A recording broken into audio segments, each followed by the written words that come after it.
Good morning, all of you. Welcome to the IIT Prep live class.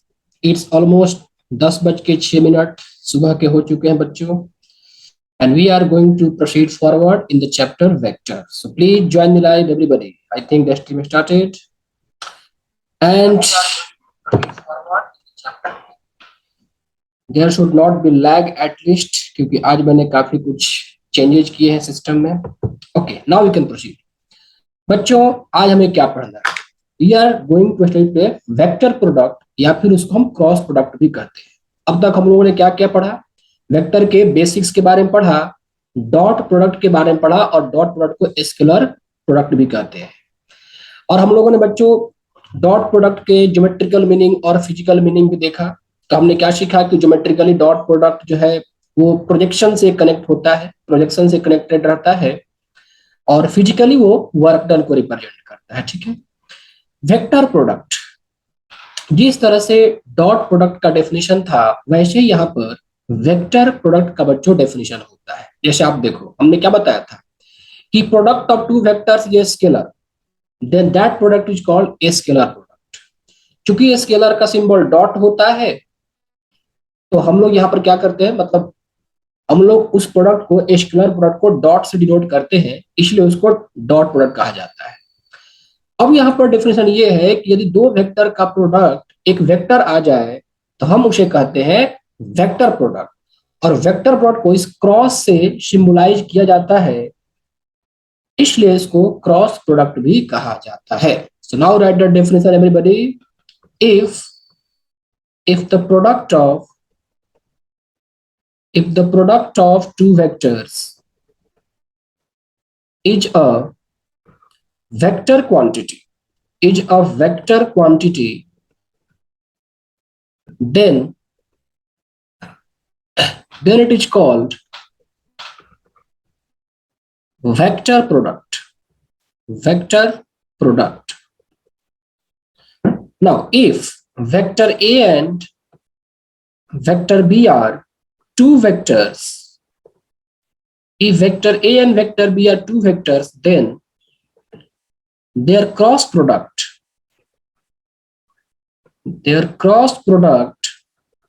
is defined as vector A cross vector B equal to modulus of vector B sin theta n cap. If vector A and vector B are two vectors, then their cross product is defined as vector A cross vector B equal to modulus of vector B sin theta n cap. n cap के बारे में समझाऊंगा बच्चों. देखो तो cross product, vector product हम लोग ये क्रॉस ऑपरेटर से ऑपरेट करते हैं. ठीक है, ये क्रॉस अप्लाई किया जाता है और इसीलिए इसको क्रॉस प्रोडक्ट भी कहा जाता है. थीटा क्या है? एंगल बिटवीन द वेक्टर्स है, और एंगल बिटवीन वेक्टर्स के बारे में आपको मैं समझा चुका हूं अच्छे से. जैसे दोनों वेक्टर के टेल को ज्वाइन करते हैं, तो दोनों वेक्टर के टेल को ज्वाइन करने पे जो एंगल बनता है वही कहलाता है बच्चों angle between the two vectors. ये आपका वेक्टर ए है और ये आपका क्या है? वेक्टर बी है. What is this n cap? ये एन कैप का मतलब समझो बच्चों. यहां पर पहले आप लिख लो, फिर मैं एन कैप के डायरेक्शन के बारे में समझाऊंगा. देखिए, write down. n cap is a unit vector. n cap is a unit vector perpendicular to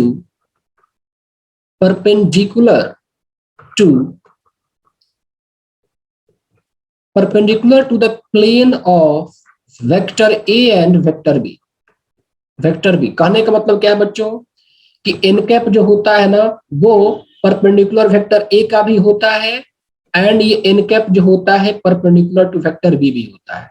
so n cap इज perpendicular to both vector A as well as vector B, and hence it is perpendicular to plane of vector A and vector B. n cap के direction को मैं आप लोगों को समझाता हूं. जैसे मान लीजिए आपके पास ये एक वेक्टर, ये आपके पास वेक्टर ए है, और फिर मैंने क्या किया, यहां पर एक वेक्टर बी ले लिया. ठीक है, दो वेक्टर हमेशा कोप्लेनर होते हैं, दो वेक्टर से हमेशा एक प्लेन पास करेगा ही करेगा. अब एन कैप जो है वो एक ऐसा वेक्टर है, n cap is a vector perpendicular to both. N cap का डायरेक्शन ऐसे होगा, n cap is a vector perpendicular to both. तो एन कैप का डायरेक्शन बच्चों ए और बी के परपेंडिकुलर, मतलब ए और बी से, ए और बी के जो प्लेन बनेंगे ना, जैसे आपको मैं यहाँ पे समझा सकता हूँ, देखो जैसे मेरा ये मेरा फोन, देखिए फोन है ना, ये फोन है, ठीक है। तो मान लो कि ये आपके पास वेक्टर ए है और ये आपके पास क्या बच्चों वेक्टर बी है। तो एन कैप का डायरेक्शन बिल्कुल ऐसे होगा, नीचे भी हो सकता है। एन कैप का डायरेक्शन देखो ऐसे भी हो सकता है और ऐसे भी हो सकता है। अब ये कब कैसे होगा समझाऊंगा, पहले मैं आपको बता रहा हूं कि आप ये समझो। देखो समझ में आ गया बच्चों को n cap direction, n cap का डायरेक्शन बच्चों को समझ में आया। देखो ये आप मान लो कि मेरा मोबाइल फोन जो है प्लेन है, ठीक है, और इसमें दो वेक्टर है। तो सपोज करो कि ये वेक्टर ए को रिप्रेजेंट कर रहा है, ये वाला एज, और ये वाला एज वेक्टर बी को रिप्रेजेंट करता है। तो इन दोनों के परपेंडिकुलर ये रहा आपका एन कैप का डायरेक्शन। तो एन कैप ऊपर भी हो सकता है और एन कैप यहाँ पर नीचे भी हो सकता है, बस उसे प्लेन के परपेंडिकुलर रखा है। तो क्या एन कैप का डायरेक्शन बच्चों को समझ में आ गया? Everybody keep responding. Yes sir. N cap is a unit vector, और ध्यान रहे कि एन कैप यूनिट वेक्टर होता है, मतलब एन कैप का जो मैग्नीट्यूड होगा बच्चों ये आपका 1 होगा, ठीक है।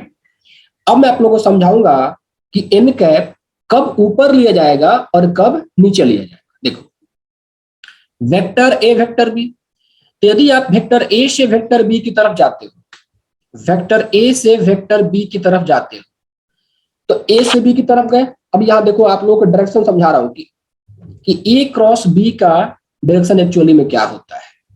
तो ए क्रॉस बी का जो डायरेक्शन होता है बच्चों वो एन कैप के अलॉन्ग होता है। Look here, vector A cross B, यहां से लेकर यहां तक तो आपको स्केलर मिलेगा, मॉडुलस ऑफ ए स्केलर है, मॉडुलस ऑफ बी स्केलर है, साइन थीटा स्केलर। तो एन कैप जो है वही डिटरमाइन करेगा ए क्रॉस बी के डायरेक्शन, और एन कैप का डायरेक्शन प्लेन के ऊपर भी प्लेन के नीचे भी। अब जैसे ए क्रॉस बी है तो आपको क्या करना है, ए से बी की तरफ जाना है, तब क्या करो, रोटेट करो। देखो यहां पर आप लोग इससे समझ सकते हो, जैसे मान लो एक डब्बा है ना, आपके पास कोई डब्बा हो गया, पेन है, ठीक है। तो देखो पेन को मैं, यदि मैं पेन को खोलता हूं तो ऊपर की तरफ खुल रहा है, मतलब मैंने क्या किया, यहां पर देखो ये मैंने माना वेक्टर है, आप इसको ऐसे समझो। देखो मेरा फिंगर्स, तो ये वेक्टर ए है, ये वेक्टर बी है। मैं क्या करूंगा, वेक्टर ए से वेक्टर बी को मूव करूंगा। बच्चों को समझ में आ रही है? देखो वेक्टर को देखो ठीक से पहले, मान लो कि जो मेरा ये फिंगर है वेक्टर ए को रिप्रेजेंट करता है, ये वेक्टर वेक्टर बी को। मैं क्या करूंगा, ए से बी की तरफ जाऊंगा, तो ए से मतलब ऐसे मूव करूंगा ए से बी की तरफ। तो अब जो ये देखो, ये जो यहाँ पर जो इसका ये है ना, जो कैप है ये कैसे खुलेगा, ऐसे घूमना है। देखो ए से बी पे घूमना है, ए से बी की तरफ घूमोगे तो ये आपका कैप खुलेगा ऊपर की तरफ। तो कैप चूंकि ऊपर की तरफ खुल रहा है ना, इसका मतलब कि जो यूनिट वेक्टर का डायरेक्शन होगा ए क्रॉस बी का डायरेक्शन होगा ऊपर की तरफ होगा, यदि मैं ए से बी मूव करता हूं। या फिर आप लोग इसको ऐसे भी समझ सकते हो। देखो आप ये जो, आप क्या करो, अपने फिंगर को कर्ल करो, फिंगर से कर्ल करो, ए से बी की तरफ जाओ। एक वेक्टर ए है, वेक्टर बी है, फिंगर को कर्ल करोगे तो थंब का जो डायरेक्शन होता है आपका वही एन कैप का डायरेक्शन रिप्रेजेंट करता है। या फिर बोतल के जो कैप होते हैं ना, बोतल के कैप को ओपन करोगे तो ऊपर की तरफ जाएगा, और बोतल के कैप को बंद करोगे नीचे की तरफ। तो ए से बी की तरफ जाना है, ए से बी की तरफ जाना है, तो कैप ऊपर की तरफ खुला, एन कैप ऊपर। अब बी से ए की तरफ, बी से ए की तरफ टर्न हो, तो बी से ए की तरफ टर्न होगे तो कैप आपका नीचे की तरफ जाएगा, तो एन कैप का डायरेक्शन बच्चों क्या हो जाएगा, इस केस में नीचे हो जाएगा। देखिए यदि आपके पास वेक्टर ए वेक्टर बी, तो vector A cross vector B, तो एन कैप ऊपर। लेकिन यदि इस तरह से आपके पास वेक्टर बी क्रॉस ए पूछा जाता, vector B cross vector A पूछा जाता, तो इस केस में क्या होता कि देखिए आप बी से ए की तरफ मूव करते, ये आपका ए, और यहां पर बच्चों ये आपका क्या हो गया, बी हो गया। ये है आपका वेक्टर ए, ये आपका वेक्टर बी। अब बी से ए की तरफ टर्न होना है, मतलब क्या करोगे आप, पेन के कैप को बंद करोगे, बी से ए की तरफ रोटेट करोगे तो पेन का कैप बंद होगा, तो यहां पर आप चले आओगे नीचे। This is the direction of n cap. Thumb rule से भी इस चीज को आसानी से बच्चों समझा जा सकता है। जैसे मुझे ए से बी की तरफ टर्न होना है, तो मैं क्या करूंगा, अपने सारे फिंगर को ए की तरफ रखूंगा और बी की तरफ टर्न होऊंगा, तो थंब का डायरेक्शन जो है बच्चों पॉइंट आउट करेगा ए क्रॉस बी का डायरेक्शन। ठीक है, तो इस तरह से आप ए क्रॉस बी के डायरेक्शन के बारे में पता लगा सकते हैं। But A cross B is always perpendicular to the plane formed by vector A and vector, it can be up, it can be down. Okay, तो यहां पर आप लिख लो कुछ, यहां पर पॉइंट्स लिख, छोटा छोटा पॉइंट्स है। First, direction of vector A cross vector B, direction of vector A cross vector B is perpendicular to vector A and vector B, ये तो ऑलरेडी बता चुका हूं आपको। Second, magnitude of vector A and vector B. अब इन दोनों vector के मैग्नीट्यूड को समझते हैं। जैसे vector A cross vector B है, तो मैंने क्या लिखा, मॉडुलस ऑफ वेक्टर ए, ये रहा modulus of vector B sine theta N cap. तो ये तो मैंने vector A cross vector B लिखा, vector A cross vector B लिखा। अब यदि मैं यहां पर इसका मैग्नीट्यूड ले लूं तो क्या हो जाएगा, देखो ये तो मैग्नीट्यूड के फॉर्म में है ही, तो इनको तो आप वेक्टर ए लिखोगे, वेक्टर बी लिखोगे। साइन थीटा का मैग्नीट्यूड क्या रहेगा आपका, साइन थीटा ही रहेगा। एन कैप, तो ये modulus of n cap, modulus of n cap क्या होगा, 1 होगा, क्योंकि एन कैप क्या है, यूनिट वेक्टर है बच्चों। तो यहां पर आप क्या करोगे, इसको 1 कर दोगे। ठीक है, यहां पर इसको क्या करोगे आप, 1 कर दोगे। So modulus of vector A cross vector B equal to modulus of vector A into modulus of vector B sine theta. ये एक स्केलर एक्सप्रेशन है, ये हमेशा क्या होगा, एक स्केलर एक्सप्रेशन होगा, जबकि ये वेक्टर के फॉर्म में रहेगा, ये आपका वेक्टर के फॉर्म में आएगा। एन कैप लगा है ना। Okay, so modulus of vector A cross vector B equal to mod vector A sine theta. Theta जो वेरी करता है बच्चों, वंस अगेन 0 से पाई में ही वेरी करता है, ध्यान रखना है। डॉट प्रोडक्ट वाले केस में बताया था मैंने कि थीटा हमेशा क्या होगा, 0 to पाई में होगा। डॉट प्रोडक्ट वाले केस में मैंने बताया था कि थीटा 0 to पाई, यहां मैं बोल रहा हूं कि थीटा हमेशा कहां से कहां लाई करेगा, 0 से पाई में लाई करेगा। अब देखो 0 से पाई, तो 0 से पाई मतलब 0 से pi by 2 first quadrant, pi by 2 से पाई सेकेंड क्वाड्रेंट। तो फर्स्ट क्वाड्रेंट सेकेंड क्वाड्रेंट दोनों ही क्वाड्रेंट में साइन थीटा क्या होता है, पॉजिटिव होता है। तो modulus of vector A cross B ये हमेशा बच्चों पॉजिटिव ही आएगा, ये कभी निगेटिव नहीं होगा, क्योंकि एंगल जो लिया गया बच्चों 0 से पाई लिया गया है। 0 से पाई मतलब first quadrant plus second quadrant, दोनों ही क्वाड्रेंट में साइन थीटा पॉजिटिव, तो sine always positive, modulus of vector A positive, modulus of vector A positive, ये स्केलर क्वांटिटी हमेशा पॉजिटिव ही आए। So magnitude of the cross product is always positive. Is that clear everybody? And direction already I have told, तो direction जो होता है वो plane के परपेंडिकुलर होता है। Now one more thing here, third point, unit vector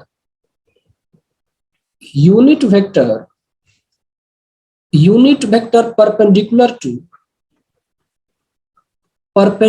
to vector A and vector B. देखो vector A and vector B के परपेंडिकुलर हमें क्या करना है, एक यूनिट वेक्टर निकालना होता है। तो काफी आसान हो गया। देखो जैसे आपके पास ये है वेक्टर ए, और यहां पर आपके पास क्या है, वेक्टर बी है। ठीक है, ये वेक्टर ए है और ये रहा आपका वेक्टर बी। अब वेक्टर ए क्रॉस बी, तो वेक्टर ए क्रॉस बी का डायरेक्शन कैसा होगा, ऊपर होगा। ठीक, this is the direction of vector A cross vector B. और यूनिट वेक्टर का डायरेक्शन भी क्या रहेगा, ऐसा ही रहेगा, एन कैप। तो एन कैप का डायरेक्शन है वो ए और बी के परपेंडिकुलर है। ए क्रॉस बी का भी क्या है डायरेक्शन, ए और बी के परपेंडिकुलर ही है।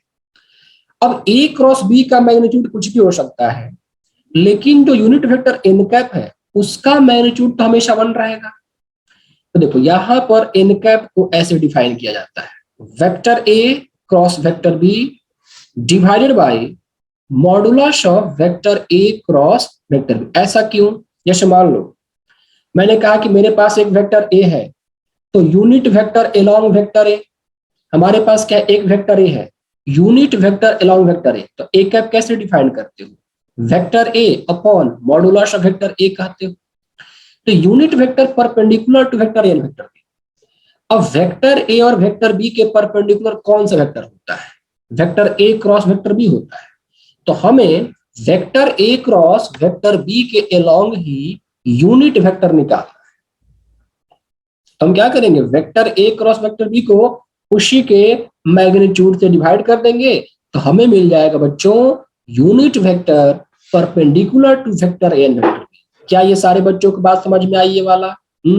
Yes sir.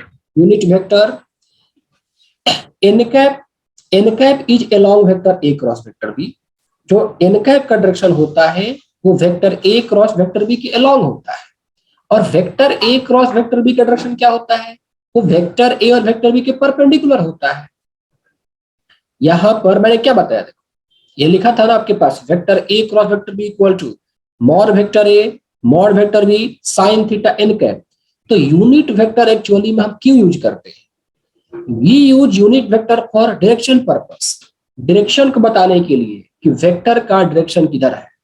तो चूंकि मैंने कहा कि एन कैप जो होता है वो वेक्टर ए और वेक्टर बी के परपेंडिकुलर होता है बच्चों, इसका मतलब कि vector A cross vector B का डायरेक्शन भी वेक्टर ए और वेक्टर बी दोनों के परपेंडिकुलर होगा।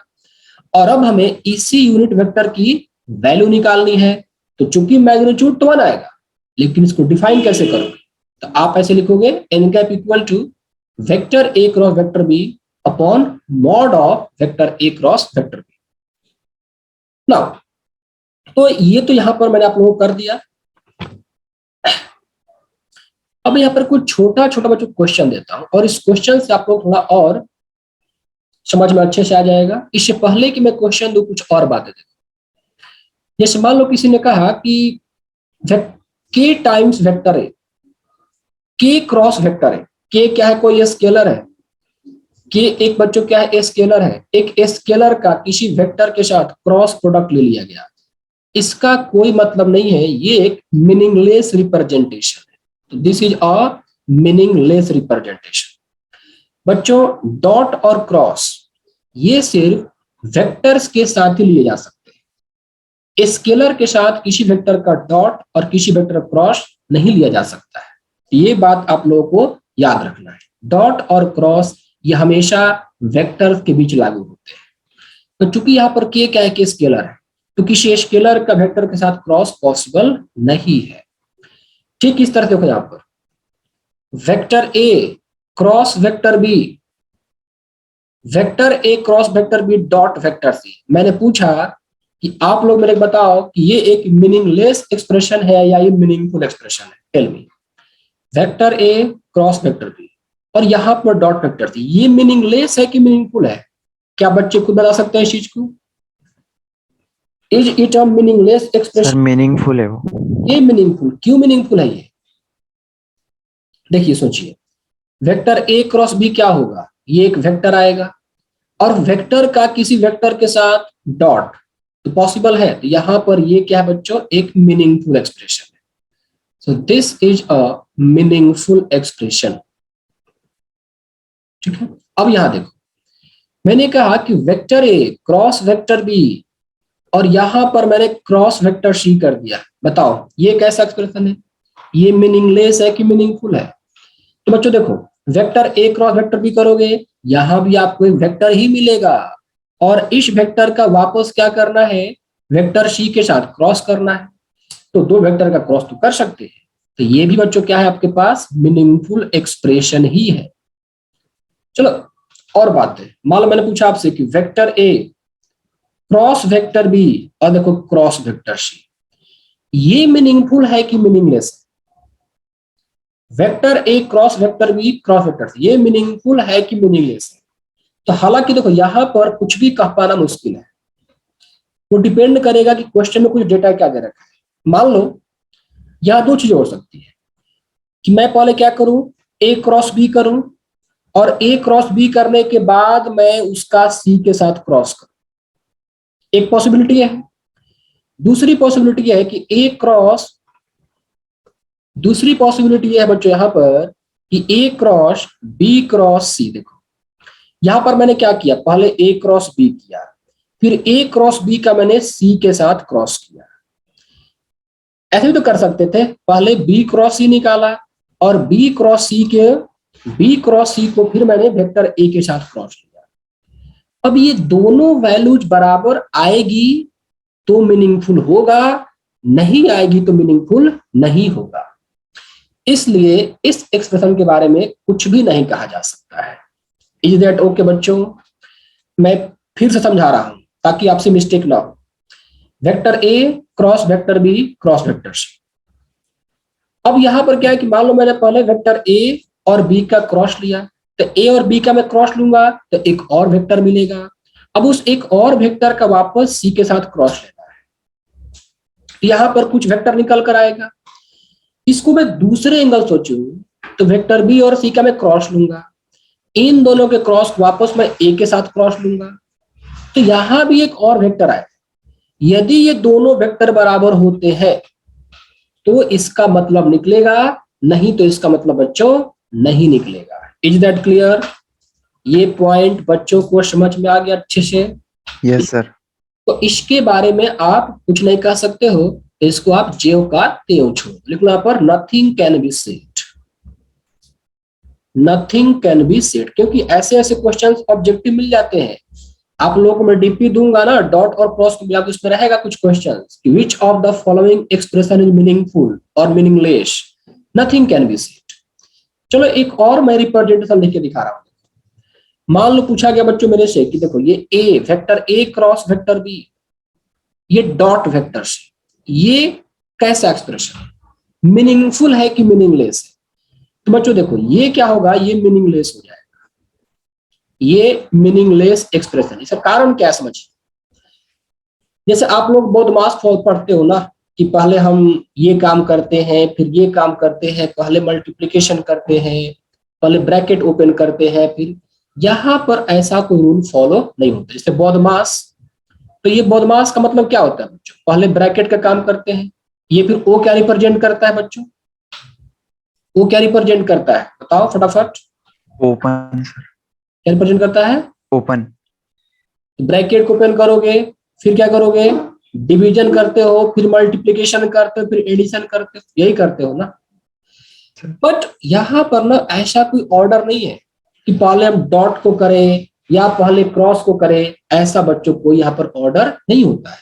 इसलिए यह एक मीनिंगलेस रिप्रेजेंटेशन है। अब सोचो, मान लो किसने क्या किया, बी डॉट सी निकाला, तो बी डॉट सी तो स्केलर चला आएगा, तो क्या इस स्केलर को आप वेक्टर के साथ क्रॉस ले सकते हो? नहीं ले सकते हो। सो this is a meaningless representation. तो ये मीनिंगलेस डिसाइड करना या मीनिंगफुल डिसाइड करना, ये याद रखने वाली बात नहीं, ये समझने वाली बात है। आपको मैं फिर समझा रहा हूं, दो वेक्टर के बीच डॉट पॉसिबल है और क्रॉस पॉसिबल है, और कोई ऑपरेटर पॉसिबल नहीं है। यदि एक वेक्टर है स्केलर है, तो किसी वेक्टर और स्केलर के बीच ना तो डॉट हो सकता है ना ही क्रॉस हो सकता है। तो मान लो आपके पास कैसा भी एक्सप्रेशन दे दे, आप उसको ऑब्जर्व करो और देखो कि क्या दो वेक्टर के बीच डॉट क्रॉस आ रहा है। यदि आ रहा है तो मीनिंगफुल, डॉट क्रॉस नहीं आ रहा है तो मीनिंगलेस। फिर ऑब्जर्व करो, मान लो ऑब्जर्व किया, पता चला एक स्केलर है और एक वेक्टर है, तो आप देखो कि स्केलर वेक्टर है तो क्या उन दोनों के बीच डॉट क्रॉस आया? डॉट क्रॉस आया तो मीनिंगलेस, नहीं आया तो मीनिंगफुल। जैसे हम ऐसे तो लिख सकते हैं, लेकिन ऐसे हम बच्चों नहीं लिख सकते हैं। Is that okay? तो मीनिंगफुल होना मीनिंगलेस होना आप डिसाइड कर सकते हो। Now moving towards few good questions. चलो एक छोटा सा क्वेश्चन दे रहा हूं, छोटा सा लेकिन काफी पिंच करने वाला है। ओके, जैसे मान लो बच्चों पूछा गया यहां पर आप लोगों से, फॉर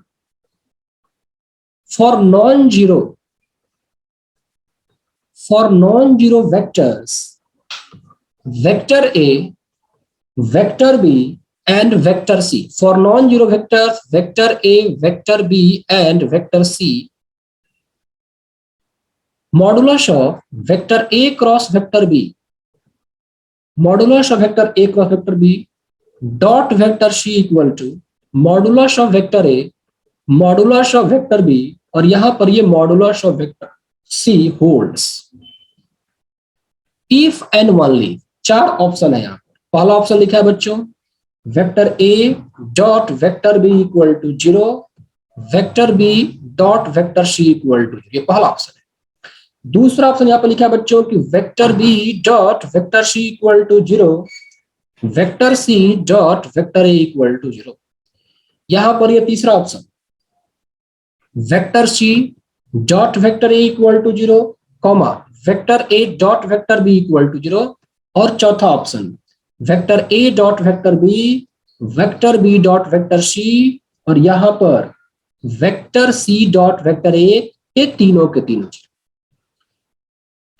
नाउ इसको हमें सॉल्व करना है। हालांकि छोटा क्वेश्चन नहीं है, अच्छा क्वेश्चन है।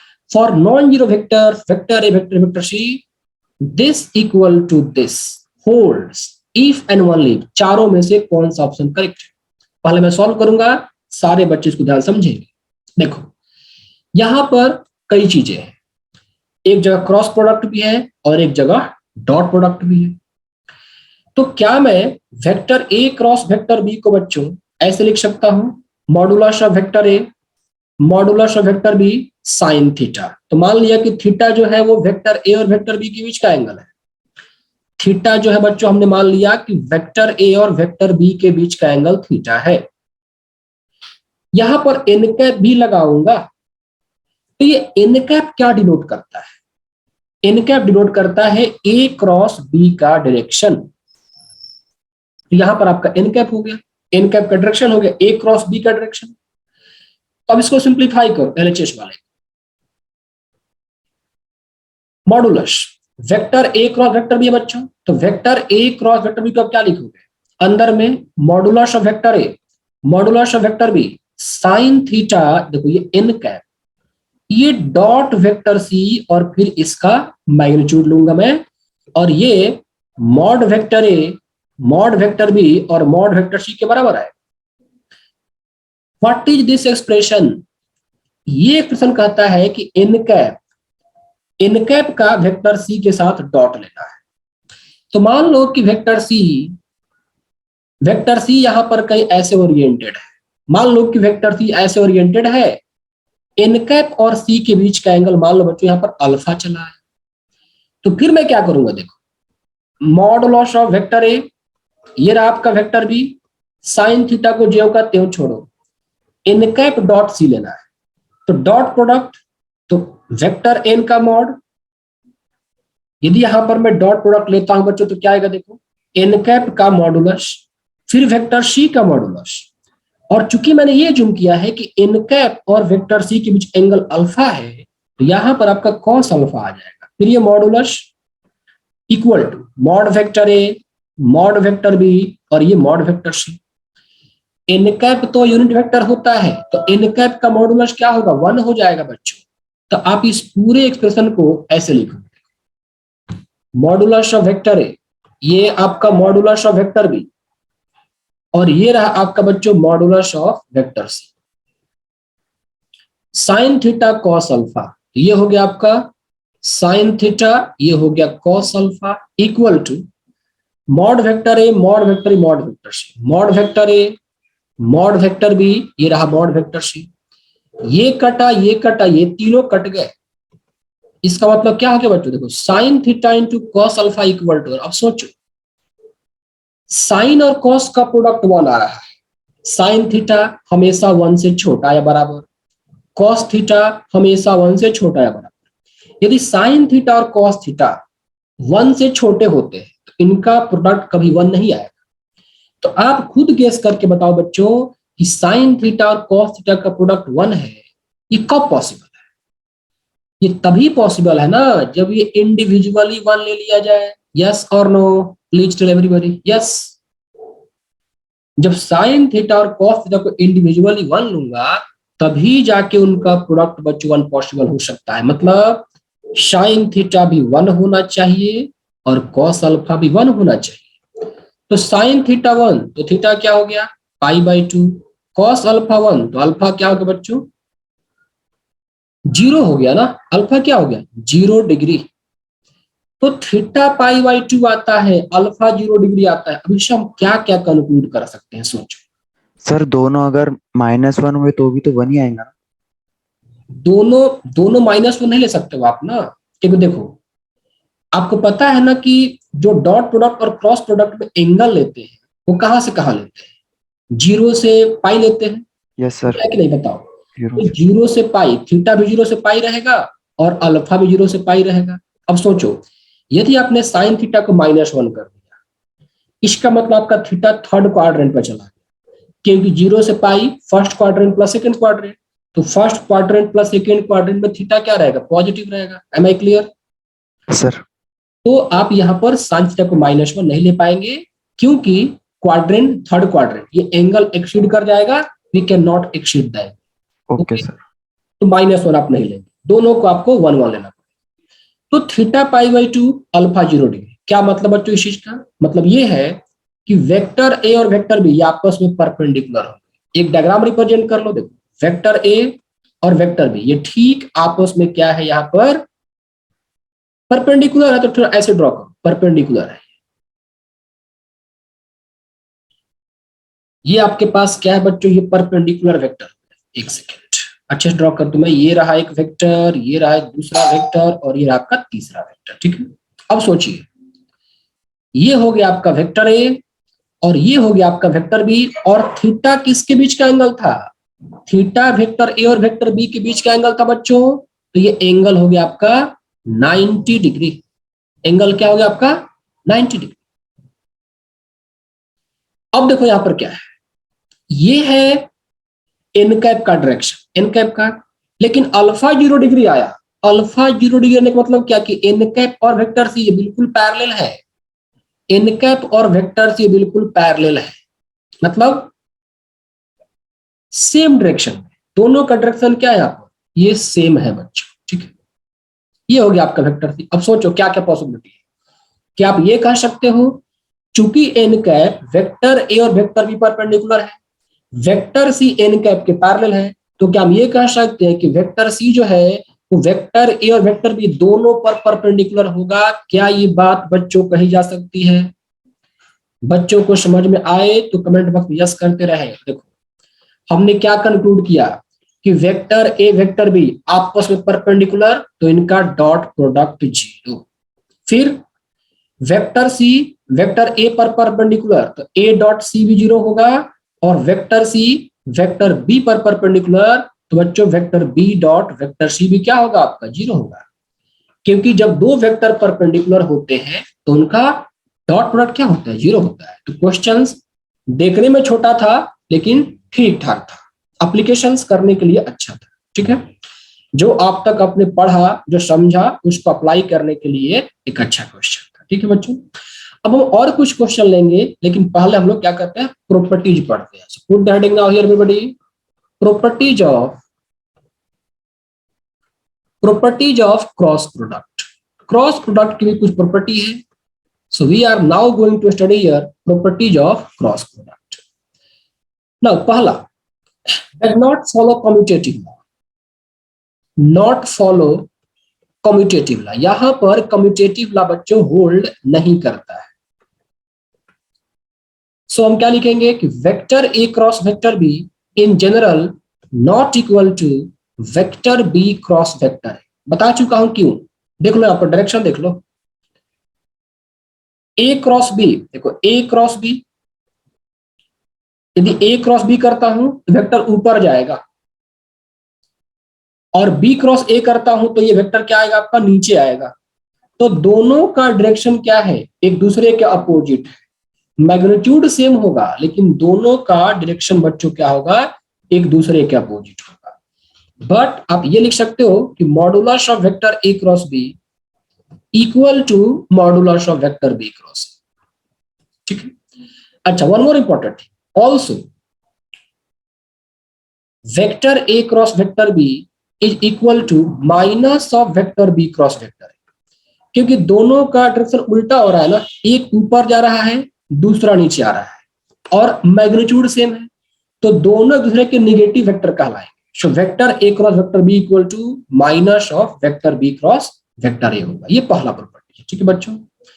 नाउ दूसरा, does not follow associative law, does not follow associative law. यहां पर देखो बच्चों, vector A cross vector B cross vector C, ये vector A cross B cross C इसके बराबर नहीं होगा। एसोसिएटिविटी में क्या करते हैं, ब्रैकेट के पोजीशन को चेंज करते हैं। पहले ब्रैकेट बी और सी के बीच में था, अभी ब्रैकेट क्या है, ए और बी के बीच में लग गया, तो एसोसिएटिव लॉ यहां पर फॉलो नहीं होता है।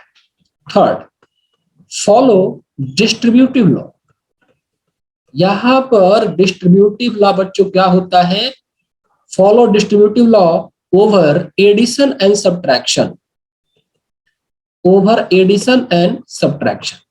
तो एडिशन और सब्ट्रैक्शन बच्चों क्या होता है, यहां पर डिस्ट्रीब्यूटिव लॉ फॉलो होता है। देखो, vector A dot vector B plus vector C, sorry cross vector A cross vector B plus vector C, ये हो जाता है vector A cross vector B plus vector A cross vector C.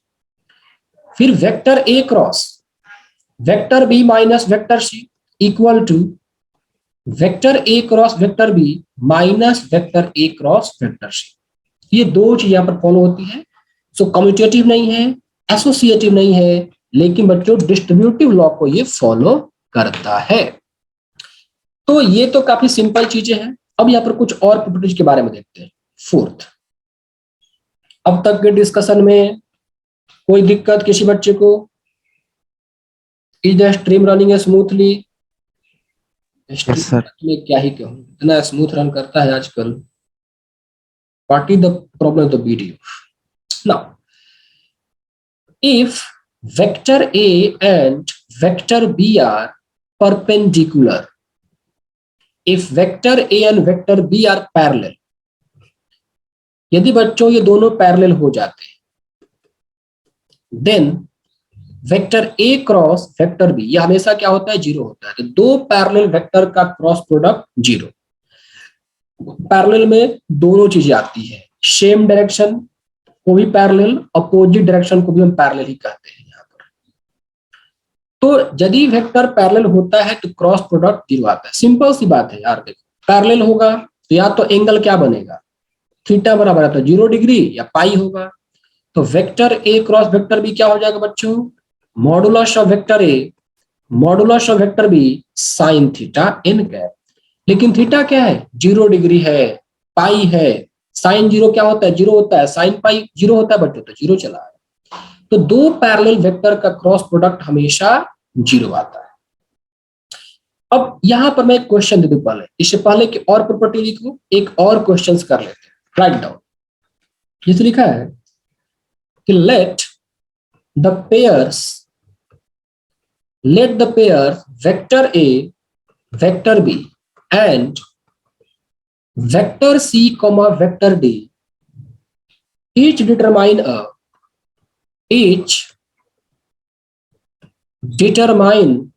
a plane। Vector A comma vector B ये भी एक plane बनाता है, vector C comma vector D ये भी एक प्लेन बनाता है। each determine a plane, then the planes are parallel, then the planes are parallel if, देखो पहला ऑप्शन लिखा है बच्चों यहां पर कि vector A cross vector B dot vector C cross vector D equal to 0, ये होगा। यहां पर जीरो वेक्टर कहा, यहां पर जीरो लिखा हुआ है, ठीक है। Option B, vector A cross vector B cross vector C cross vector D equal to a zero vector. तीसरा ऑप्शन लिखा है बच्चों, vector A cross vector C cross vector B cross vector D equal to zero vector. And option D, none of the above. अब बताओ तो क्या होगा? आपको मैंने 10 सेकेंड का टाइम दिया, इस क्वेश्चन का लेवल 10 सेकेंड से अधिक का नहीं है। Time starts now. 1 2 3 4 5 6 7 8 9। Sir option B. Option B इसका क्या है, सही है। इसको बी की तरह लिख लो, ऐसे बी सही है। देखो, लेट द पेयर्स, ये एक पेयर है ए क्रॉस बी, तो ए क्रॉस बी एक प्लेन बनाएगा। जैसे ये रहा आपका वेक्टर ए और ये रहा आपका वेक्टर बी, तो ए क्रॉस बी क्या होगा, इस प्लेन के परपेंडिकुलर होगा। ये vector A cross vector B. Let the pair this and this each determine a plane, तो वेक्टर ए क्रॉस बी वाला प्लेन क्या है, ठीक ऐसे है। फिर यहां पर आपका वेक्टर सी और ये रहा आपका वेक्टर डी, तो वेक्टर सी क्रॉस डी का डायरेक्शन क्या है, इस तरीके से। अच्छा, ये दोनों पैरेलल है, मतलब ए क्रॉस बी वाला प्लेन और सी क्रॉस डी वाला प्लेन, दोनों प्लेन पैरेलल है। तो दो प्लेन पैरेलल मतलब दो वेक्टर पैरेलल, तो उनका क्रॉस प्रोडक्ट क्या करोगे, 0 कहोगे बच्चों। 1 मिनट वेट करो।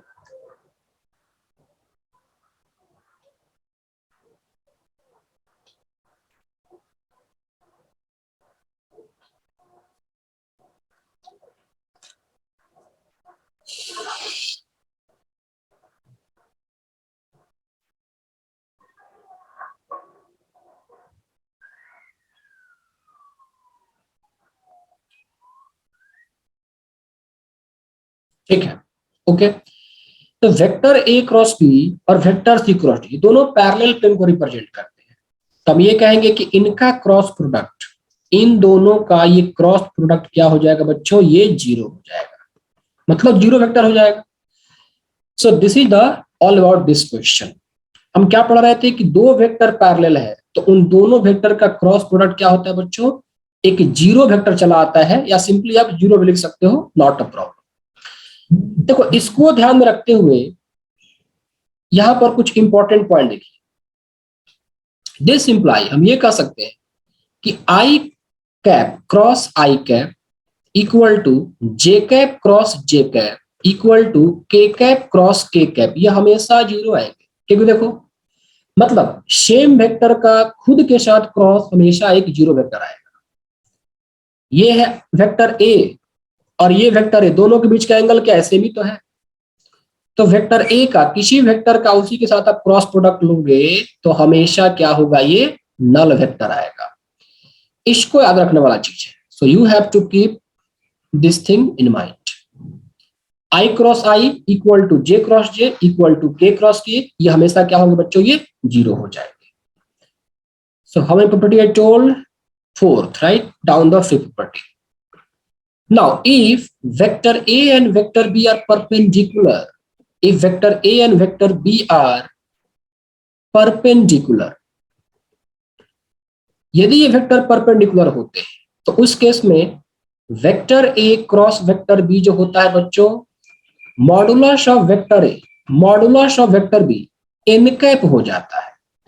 Modulus of vector A modulus vector B sine theta आता, लेकिन चूंकि दोनों वेक्टर परपेंडिकुलर है तो थीटा कितना बन जाएगा, π/2, sin π/2 1 हो जाएगा। तो vector A cross vector B equal to mod vector A mod vector B, ये n कैप हो जाएगा। Keeping this thing in mind, we can write this result. See I cap cross J cap, I cap cross J cap जो होता है बच्चों, ये हमेशा के कैप के बराबर आता है। ठीक है, I cap cross J cap ये के कैप के बराबर आएगा, जे कैप क्रॉस के कैप ये आई कैप के बराबर आएगा, एंड के कैप क्रॉस आई कैप ये हमेशा क्या होगा, जे कैप के बराबर आएगा। इस रिजल्ट को याद रखने के लिए आप लोग क्या करो, ये साइक्लिक ऑर्डर याद रखो। ये साइक्लिक ऑर्डर है, यहां पर क्या करो, आप आई बनाओ, यहां पर आप जे बनाओ, और यहां पर आप क्या करो, के बनाओ। देखो तो क्या किया, आई क्रॉस जे किया, सेम डायरेक्शन में चलो। If you are moving in same direction तो आई क्रॉस जे करने पे क्या मिल रहा है, आई जे फिर क्या आ रहा है, तो आई क्रॉस जे करने पे के कैप आएगा। फिर देखो जे क्रॉस के करोगे तो जे क्रॉस के करोगे, इसके बाद आई आ रहा है ना, तो जे क्रॉस के इक्वल टू क्या हो जाएगा, आई कैप चला है। फिर ये के क्रॉस आई, तो के क्रॉस आई करोगे, जे कैप चला है। So if we are moving in a anti clockwise sense, we will get this order: I cross k equal to I cross j equal to k, j cross k equal to I, and k cross I equal to j। यदि मैं direction को change कर दूं, देखो यहां पर यदि मैं सेंस को चेंज करूं, पहले मैंने क्या किया, रोटेशन को एंटी क्लॉकवाइज किया। यदि मैं रोटेशन को जो क्लॉकवाइज करता हूं, ये I का सेंस है, इधर ये j और यहां पर ये k है, लेकिन मैं इस तरह से काउंटिंग स्टार्ट करता हूं, तो क्या वैल्यू मिलेगी, तो ऐसे करोगे तो आई क्रॉस के, आई कैप क्रॉस के कैप, तो आई कैप क्रॉस के, इसके बाद जे आ रहा है लेकिन माइनस लिखा जाएगा क्योंकि हम क्लॉकवाइज मूव कर रहे थे, माइनस जे कैप। सो आई क्रॉस के माइनस जे, के क्रॉस जे, के कैप क्रॉस जे कैप, ये बच्चों आपका क्या हो जाएगा, माइनस आई कैप। और जे cross I, so J cap cross I cap जो होगा बच्चों, जे क्रॉस आई क्या आ रहा है, क्या आ रहा है, ये माइनस ऑफ के कैप हो जाएगा। तो ये चीजें भी इंपॉर्टेंट है, बहुत यूजफुल चीजें हैं, मतलब इसका हर एक मोड़ पर यूज है, क्वेश्चन सॉल्व करने में ध्यान रखना है कि आई क्रॉस जे करने पर के आता है, जे क्रॉस के करने पे आई आता है, के क्रॉस जे करने पे, के क्रॉस आई करने पे जे आता है।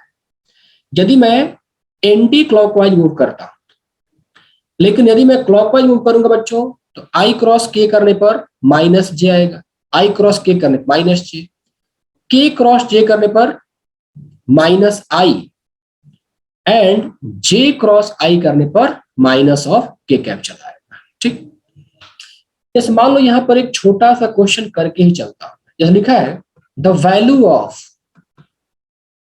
Of I cap dot J cap cross K cap plus J cap dot K cap cross I cap plus K cap dot I cap cross J cap, हमें इसका value चाहिए। ऑप्शन ए है 0, B है 3, सी है 2 और D है -1। Can you tell everybody? 10 seconds given to each of you.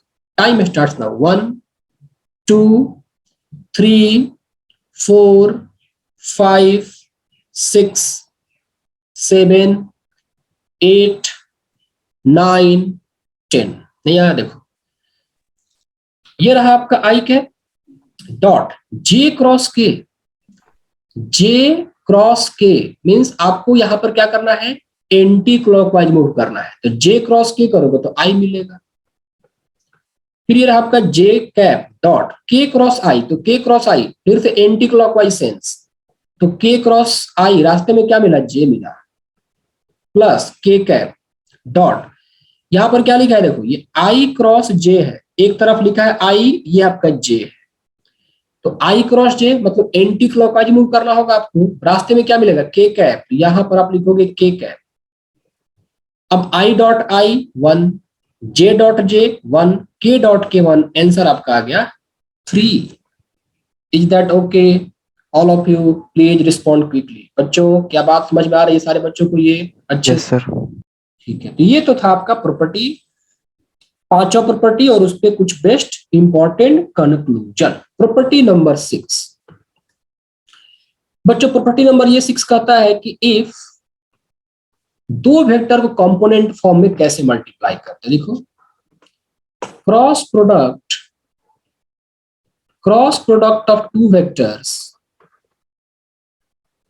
In component form, cross product of two vectors in component form.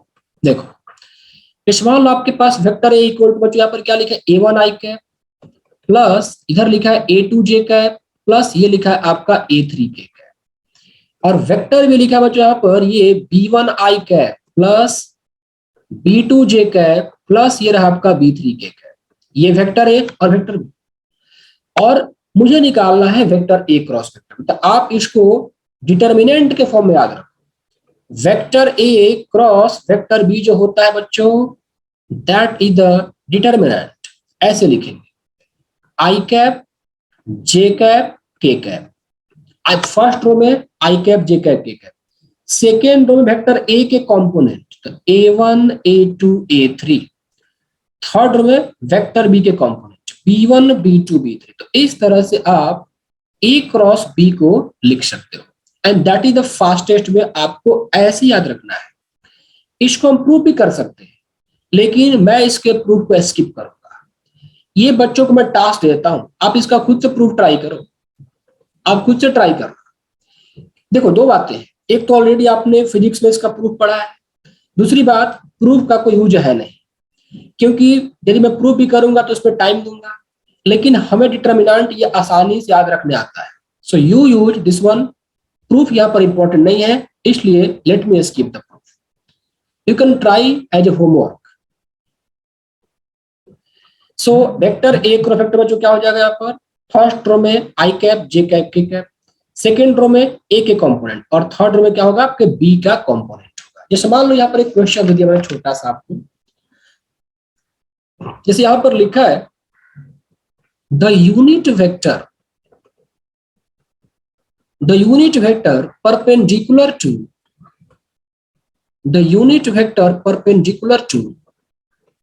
the vectors 6i cap plus 2j cap plus 3k cap and 3i cap minus 2k cap each। ये आपके पास question है और चार option भी है। Option यहाँ पर 2i cap minus 3j cap plus 6k cap divided by 7। यहाँ पर वेक्टर ऑप्शन बी देखो, 2i cap minus 3j cap minus 6k cap divided bye बच्चों यहाँ पर क्या आ गया 7। ऑप्शन सी लिखा है 2i cap plus 3j cap minus 6k cap divided by 7, और ऑप्शन डी लिखा है यहाँ पर 2i cap plus 3j cap plus 6k cap divided by 7। ये चार ऑप्शन है। Unit vector perpendicular to vector this and this कैसे करेंगे? मान लो कि ये एक वेक्टर ए है, तो वेक्टर ए 6i cap plus 2j cap plus 3k cap। दूसरे वाले को बच्चों वेक्टर बी मान लो 3i cap minus 2k cap। हमें क्या निकालना है? Unit vector perpendicular to vector A vector B निकालना है। तो यूनिट वेक्टर एन कैप का फॉर्मूला क्या होता है बच्चों? Vector A cross vector B upon modulus of vector A cross vector B, ये होता है। इसका मतलब हमें पहले क्या निकालना होगा? वेक्टर ए क्रॉस बी निकालना होगा। So let's calculate vector A cross vector B. तो vector A cross vector B का फॉर्मूला क्या होगा? तो पहले रो में लिखूंगा I cap J cap K cap, दूसरे रो में वेक्टर ए का कंपोनेंट 6 2 3, ये रहा 6, ये रहा 2, ये रहा 3, और तीसरे रो वेक्टर बी का कंपोनेंट यहाँ पर जे 0 है, देखो ये 3i कैप प्लस 0 इंटू जे कैप माइनस 2 कैप। तो जे वाला कंपोनेंट वाई कंपोनेंट इसका 0 बच्चों, तो 3 0 माइनस 2, ये रहा 3 0 और ये माइनस 2। इसको एक्सपेंड करो तो आई कैप फर्स्ट रो गया, फर्स्ट कॉलम गया, 2 2 जा 4, तो minus 4 minus of J cap, पहला कॉलम गया पहला row, second column first row gone, 6 2 जा माइनस 12 माइनस 9। और यहां पर अब क्या मिलने वाला है देखिए एक बार ठीक से, सही है ना, माइनस 12 माइनस 9, और यहां पर फिर ये रहा आपका के कैप। तो 6 इंटू 0 गॉन, 3 2 जा 6, माइनस ऑफ 6 के 6, राइट। तो इसको आप वेक्टर फॉर्म में कैसे लिखोगे बच्चों? तो माइनस 4i कैप, ये माइनस माइनस 4 12 और 9 कितना होता है बच्चों? 21 21 जे कैप, राइट। और यहां पर है minus of 6 K cap. Are you getting any options like that? 3i cap unit vector perpendicular to the vectors, wait, 3i cap, गलती मेरे से हो गई बच्चों, एक्चुअली में क्वेश्चन यहाँ पर है 3i cap minus 6j cap और माइनस 2k कैप है, राइट। यहाँ पर 6j कैप था, मैं देखा नहीं ठीक से, यहाँ पर थोड़ा सा आप कर ले modification, 3i cap minus 6j cap और ये रहा आपका माइनस 2k कैप। सो 3 माइनस 6 माइनस 2, यहाँ पर आ जाएगा 3 माइनस 6 और माइनस 2। अब करते हैं फिर से दोबारा, तो चेंजिंग जो आएगी यहां भी आ सकती है, सब जगह चेंजिंग आएगी। -4 टू माइनस 4 प्लस 6 3 18, तो प्लस 18 चला आया, राइट। फिर माइनस जे, तो जे का कॉलम गया, जे का रो गया -12 और यहां पर -9 आ गया। के का कॉलम गया, के का रो गया, तो 6 6 या -36 और 3 2 जा 6, -6 आ गया। तो यहां पर -4 plus 14, so here you will get minus of 14। यहां पर आपका 21 माइनस माइनस प्लस 21 और ये हो गया यहां पर माइनस ऑफ 42, तो माइनस ऑफ 42 के कैप। यहां से आप क्या करें, 7 कॉलम कॉमन ले ले बच्चों। यदि मैं 7 कॉमन लेता हूं यहां पे तो क्या मिलेगा, देखो if I take 7 common, so minus of 2i cap, अच्छा प्लस 14 होगा, सॉरी ये प्लस 14 है। So take 7 common, so 2i cap plus 3j cap minus of 6k cap. So we got vector a cross vector b. Now find modulus of vector a cross vector. तो modulus क्या हो जाएगा बच्चों, 7 तो scalar है, 7 को j कहते हो, और इसका मैग्नीट्यूड तो 2a square plus 3a square plus 6a square, ये 7 into 7 चलाएगा। 36 प्लस 9 प्लस 4, तो 36 plus 9 plus 4, here you got 49. 49 का रूट क्या होगा, 7 होगा। So now you can write here the vector n cap is what, 7 times 2i cap plus 3j cap plus 6k cap, 2i cap plus 3j cap minus 6k cap upon modulus of vector a cross vector b, 7 into 7, ये और ये कटा, so 2i cap plus 3j cap minus 6k cap upon ये हो गया 7। तो option number बच्चों कौन सा मैच किया, C. C is the correct option. Is that clear everybody? क्या ये क्वेश्चन सारे बच्चों को अच्छे समझ में आ गया? Yes sir. ठीक है, तो ये था property number 6। Now we are writing more properties. Property 7 देखो बच्चों क्या है, for vectors vector A and vector B, आप ऐसे लिख सकते हो, modulus of vector A cross vector B का whole square plus vector A dot vector B का whole square equal to modulus of A square into modulus of B square. ये पहला point. For vector A and vector B हम ऐसे लिख सकते हैं, इसका एक नाम दिया गया है, that is called Lagrange's identities. Lagrange's identity, इसको लैग्रेंजेज आइडेंटिटी कहते हैं बच्चों।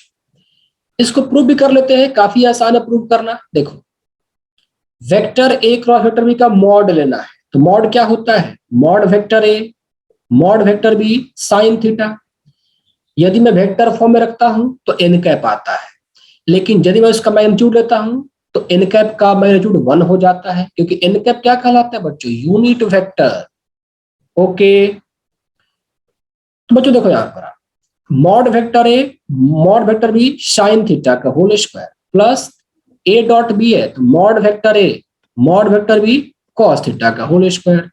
Mod vector A mod vector B का square common, mod A square mod B square common, sine square theta plus cos square theta, sine square theta plus cos square theta 1 हो गया। तो बच्चों यहां पर मॉड ए स्क्वायर और ये mod B square हो गया। ठीक है, यहां पर एक और रिजल्ट है, right, 1 plus modulus of A whole square into 1 plus modulus of B whole square, 1 plus modulus of B whole square, 1 plus mod A square, 1 plus mod B square equal to बच्चों यहां पर आता है 1 minus vector A dot vector B whole square plus modulus of vector A plus vector B plus vector A cross vector B का whole square. तो आप लोग इसको याद रखो, इसका प्रूफ थोड़ा लंबा जाएगा। If you want to try you can try its proof, but no need to get the proof here, you just remember for objective purpose. और इसको प्रूफ मैं सारे बच्चों को एज ए होमवर्क दूंगा, आप इसको ट्राई कर लेना। 1 plus mod A square into 1 plus mod B square equal to 1 minus vector A dot vector B whole square plus modulus of vector A plus vector B plus vector A cross vector B whole square. हालांकि इसका use थोड़ा कम ही होगा, but इसका use ज्यादा होगा। जिसका use ज्यादा होगा उसको मैंने प्रूव कर दिया, जिसका यूज कम होगा आप उसको खुद से ट्राई कर लेना। यदि मान लो ऑब्जेक्टिव क्वेश्चन डायरेक्ट मिल गया तो डायरेक्ट इसको टिक कर दो। यहां से आपको क्वेश्चंस बन के मिले, देखो कैसे मिले। मान लो आपके पास ये क्वेश्चन, ये जेईई मेंस में आ चुका है, लिखा था modulus of vector A equal to 2, modulus of vector B equal to 5, modulus of vector A cross vector B equal to 8 दे रखा है बच्चों। यहां पर vector A dot vector B का वैल्यू पूछा है। ऑप्शन ए है +-6, +-2, +-4 और +-9। इसको तो आप लोग खुद से कर सकते हो, करोगे? ट्राई करो। I am giving 20 seconds for calculation. ये आपके सामने रिजल्ट है, इसको यूज करो और आंसर निकालो। That's it. Time starts now. 1 sir option A. Option A बिल्कुल सही है, वेरी गुड, एक्सीलेंट। देखो बच्चों क्या प्रूव किया मैंने, modulus of vector A cross vector B का whole square plus vector A dot vector B का whole square equal to modulus of vector A square modulus of vector B square, ये लिखा मैंने। ठीक है, अब देखो mod of vector A cross vector B का होल स्क्वायर, ये तो क्वेश्चन में करा 8, 8 का square 64, vector A dot vector B का स्क्वायर तो निकालना ही है। मॉडुलस ऑफ ए क्या है 2, 2 का स्क्वायर करोगे 4 और 5 का स्क्वायर करोगे 25। यहां से आप ये कह सकते हो कि modulus of vector A dot vector B whole square 100 minus 64 36। So modulus of vector A dot vector B, sorry vector A dot vector B +-6। Is that clear all of you? Please tell. यहां तक के discussion में क्या किसी बच्चे को doubt है अब तक? अब तक हमने टोटल 7 प्रॉपर्टी देखा। प्रॉपर्टी नंबर 8 देखो बच्चों, for any two vectors vector A and vector B, हम इस तरह का रिप्रेजेंटेशन कर सकते हैं। Vector A cross vector B के होल स्क्वायर को बच्चों यहां पर लिखा जा सकता है vector A dot vector A dot vector B dot vector A और vector B dot vector B, ऐसे लिखा जा सकता है। ऐसा क्यों? तुरंत आप लोगों को समझ में आ जाएगा। ये सब बता रहा हूं मैं कि ऑब्जेक्टिव क्वेश्चंस में आपको मिलेंगे तो आप डायरेक्ट इन चीजों को यूज कर सकते हैं। Vector A cross vector B के होल स्क्वायर को हम ऐसे रिप्रेजेंट कर सकते हैं। कैसे? देखो, जो चीजें इंपॉर्टेंट है, एग्जाम्स में आ सकता है, यूजफुल है, उससे क्वेश्चंस मिल सकते हैं, उसको मैं प्रूव करूंगा। बट जो चीजें सिर्फ टाइम कंज्यूम करेगा और उसका एप्लीकेशन उतना ज्यादा नहीं है, उसको मैं आप लोगों को होमवर्क दे दिया करूंगा। Vector A cross vector B का होल स्क्वायर, इसका मतलब क्या होगा बच्चों? Modulus of vector A modulus of vector B sine theta N cap का स्क्वायर हो जाएगा। आप इसको लिखोगे ना, एक काम करो ना, ये मॉडुलस ऑफ वेक्टर क्या होता है? ए, तो ए स्क्वायर कर दो, इसको बी स्क्वायर कर दो और यहां पर आप साइन स्क्वायर थीटा कर लो। एन कैप का स्क्वायर मतलब क्या? मॉडुलस ऑफ एन कैप का स्क्वायर 1 का स्क्वायर, ये तो 1 बन जाएगा। बताया था ना कल कि वेक्टर ए का स्क्वायर या फिर मॉडुलस ऑफ वेक्टर ए का स्क्वायर, ये दोनों सेम रिप्रेजेंटेशन है। वेक्टर ए का स्क्वायर या मॉडुलस ऑफ वेक्टर ए का स्क्वायर, ये दोनों सेम रिप्रेजेंटेशन है, और ये सिंपली मैग्नीट्यूड का स्क्वायर हो जाता है। Coming here, A square B square, क्या साइन स्क्वायर थीटा को मैं 1 माइनस कॉस स्क्वायर से लिख सकता हूं बच्चों? So A square B square here minus of A square B square cos square theta. इसको आप ऐसे कर लो, ए इंटू बी का होल स्क्वायर कर लो, या फिर ऐसे कर लेते हैं A square B square minus A square B square का होल स्क्वायर। ठीक है, I can write here A into A लिखा, और यहां पर मैंने क्या लिखा, बी इंटू बी लिखा, A into A B into B, और यहां पर मैं ए बी कॉस थीटा का होल स्क्वायर लिखा ना। ए इंटू ए को आप vector A into vector A लिख सकते हो, यहां पर आप vector B into vector B, ऐसा क्यों? See, vector A into vector A, ये आपका मॉडुलस ऑफ वेक्टर ए का होल स्क्वायर, ये स्क्वायर होगा, दैट्स इट। माइनस, यहां देखो बच्चों, ये ए बी कॉस थीटा को आप लिख सकते हो vector A dot vector B का होल स्क्वायर, और ये डिटर्मिनेंट फॉर्म में ही तो है। तो एक्चुअली में देखो यहां पर ये लिखा कैसे गया है, समझो। यहां पर vector A dot vector B, और यहां पर आएगा vector B dot vector B, यहां पर आएगा आपका vector A dot vector B, और यहां पर भी vector A dot vector B. देखो, यदि आप इसको एक्सपेंड करते हो तो ये दोनों पहले मल्टीप्लाई होंगे, फिर माइनस ये दोनों, और आपको पता है कि डॉट प्रोडक्ट ऑफ वेक्टर क्या होता है बच्चों, कम्यूटेटिव होता है। तो इसमें से क्या करो, इस वाले को घुमाकर vector B dot vector A कर दो, दैट्स इट, यही करना था। तो ये आपका इस प्रॉपर्टी का बच्चों प्रूफ हो गया। क्या प्रूफ सारे बच्चों को समझ में आ गया अच्छे से? Everybody please tell me. Yes sir. चलो देखो, अब यहां पर एक क्वेश्चन लेता हूं मैं। How many property I told till now? How many property I have told so far everybody? Sir 8। 8। पहले कुछ और प्रॉपर्टी लिख लेते हैं, इसके बाद आगे बढ़ते हैं। प्रॉपर्टी 9 देखो बच्चों, मान लो कोई let just write for any vector R, for any vector R इस तरह का रिजल्ट होल्ड करेगा, modulus of vector R cross I whole square plus modulus of vector R cross J cap whole square plus modulus of vector R cross K cap whole square equal to 2 times magnitude of vector R का square, ये hold करेगा। इसको proof करना चाहिए, इसको proof करूंगा, काफी आसान समझना है। देखो,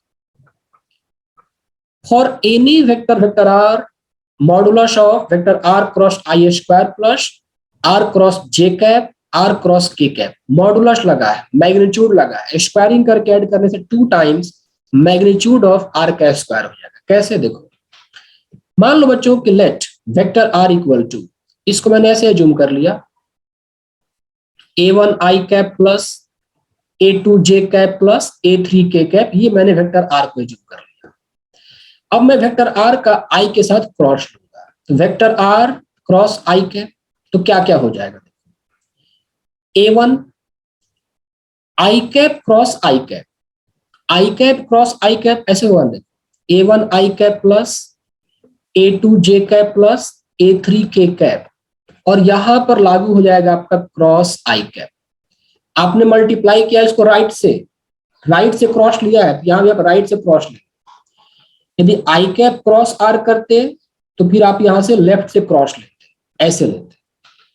तो जिधर से आप क्रॉस राइट में लेंगे उधर वैसा ही क्रॉस आप लेफ्ट में लेंगे। नाउ अब इस क्रॉस को अंदर ले जाओ, डिस्ट्रीब्यूटिव लॉ होल्ड करता है, तो a1 आई क्रॉस आई क्या होगा? 0, इसको लिखने की आवश्यकता ही नहीं। Now see here a2 J cap, तो a2 J cap cross I cap क्या होता है बच्चों? ये साइक्लिक ऑर्डर याद रखो, देखो आई, ये जे, और ये आपको के मिला। आपको चाहिए जे क्रॉस आई, तो जे क्रॉस आई के लिए क्लॉकवाइज सेंस उल्टा, तो माइनस के लिखोगे तो minus A to K cap, फिर के क्रॉस आई, तो के से आई की तरफ जाना है तो इसके लिए आपको एंटी क्लॉकवाइज मतलब प्लस साइड मूव करना पड़ेगा। तो यहां पर आप क्या लिखेंगे बच्चों, ए3 के क्रॉस आई जे कैप लिखेंगे। अब यहीं पर उसका मॉडुलस है, तो modulus of vector R cross I cap का होल स्क्वायर करोगे ना, modulus of vector R cross I cap करोगे तो अंडर रूट ये हो जाएगा आपका ए2 स्क्वायर प्लस ये रहा ए3 स्क्वायर। और यदि आपने यहां पर स्क्वायरिंग कर दी, vector R cross I cap का स्क्वायरिंग किया, ये हो जाएगा आपका ए2 स्क्वायर प्लस ए3 स्क्वायर। अब सोचो आर क्रॉस आई किया तो आई वाला कंपोनेंट हट गया, बाकी दोनों कंपोनेंट आ गए। तो यदि मैं यहां पर और करूं, यदि मैं आपसे ये कहूं कि modulus of vector R cross J cap का स्क्वायर क्या होगा बच्चों, तो क्या बताओ, सोचो जे वाला कंपोनेंट हटेगा तो a1 प्लस ए3, तो a1 स्क्वायर प्लस ए3 स्क्वायर हो जाएगा बच्चों। और इस तरह से आपसे पूछूं कि vector R cross K cap का स्क्वायर क्या होगा, तो के कैप करना है तो के वाला कंपोनेंट हट जाएगा तो a1 स्क्वायर और प्लस यहां पर क्या हो जाएगा आपका a2 स्क्वायर हो जाएगा। अब इन दोनों को तीनों को ऐड करोगे तो यहां पर आप देख सकते हो कि vector R cross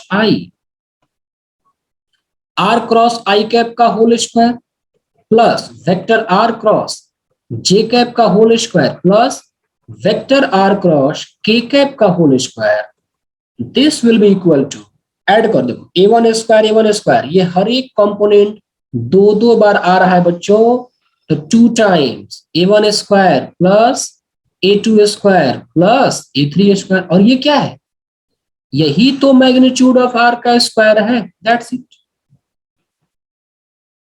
is that okay बच्चों को, ये बात समझ में आ गई? Yes sir.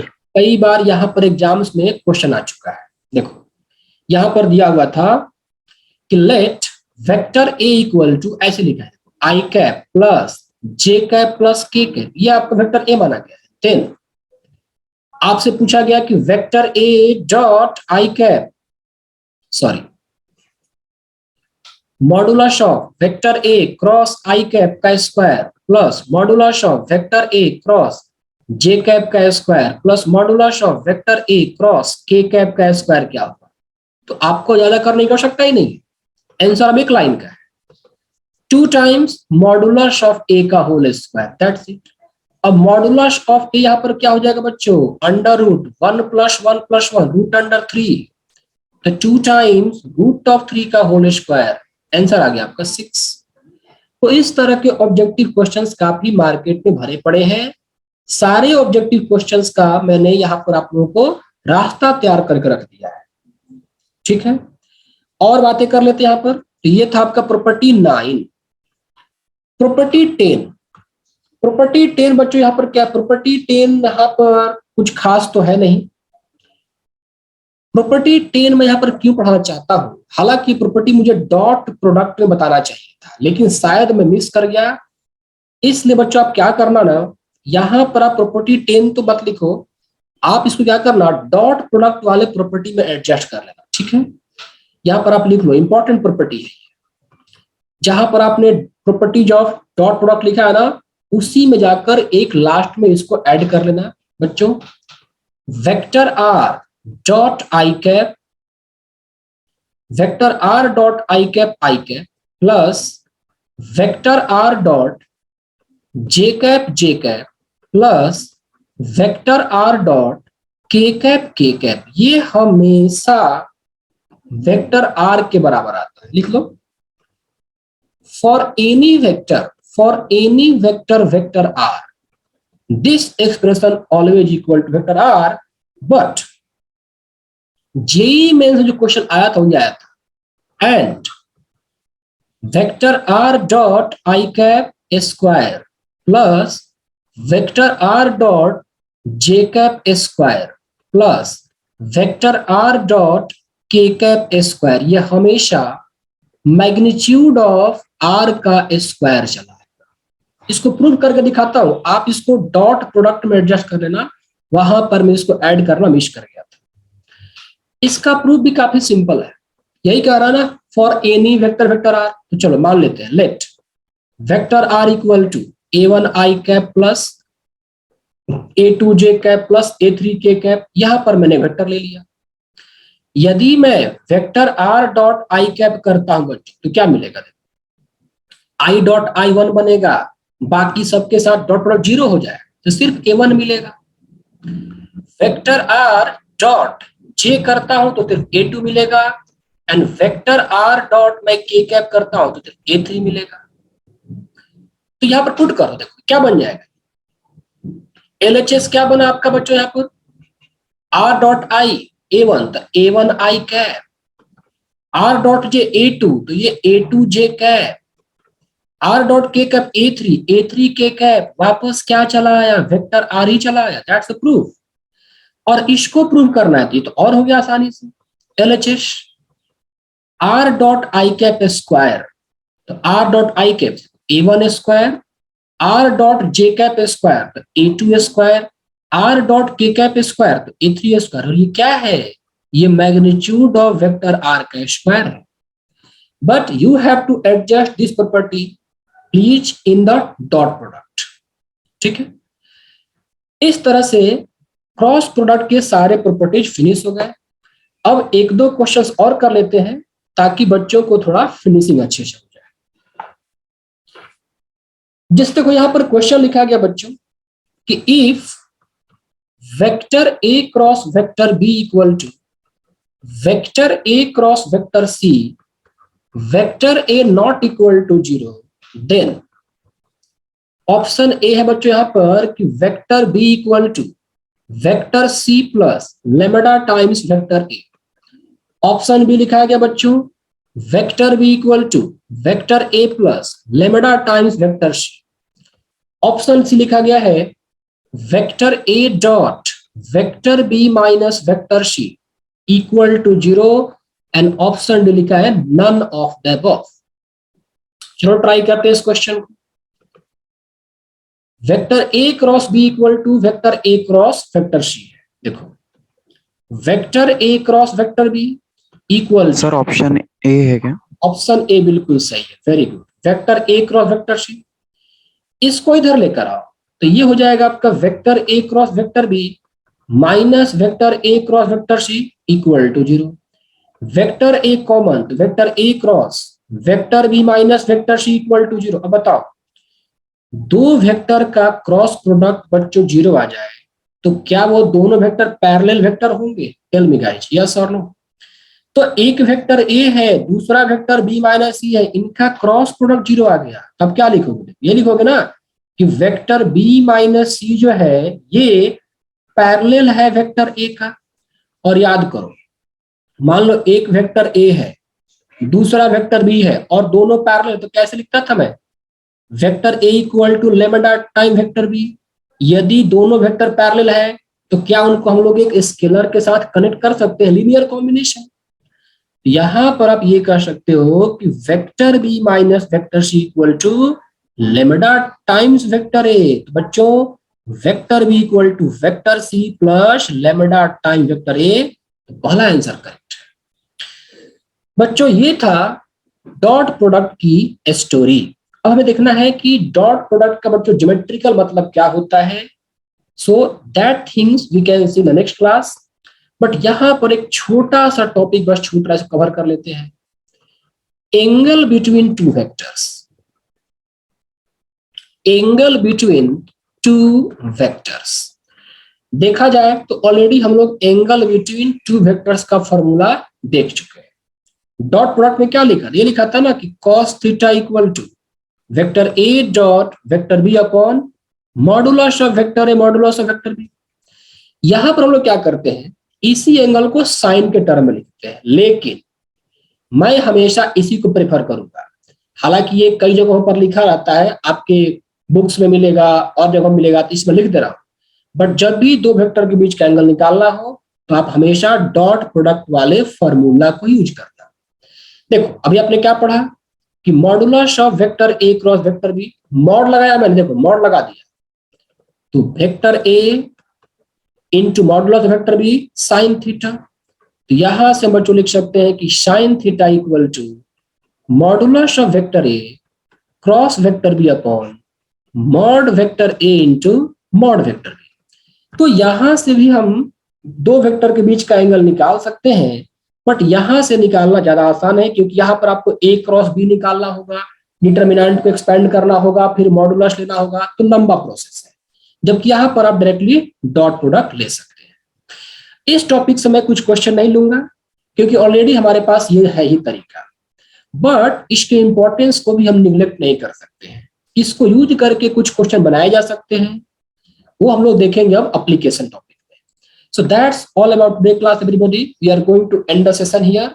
Next class will be the application of cross product. So thank you very much for watching me live. All the best everybody. Have a great day ahead.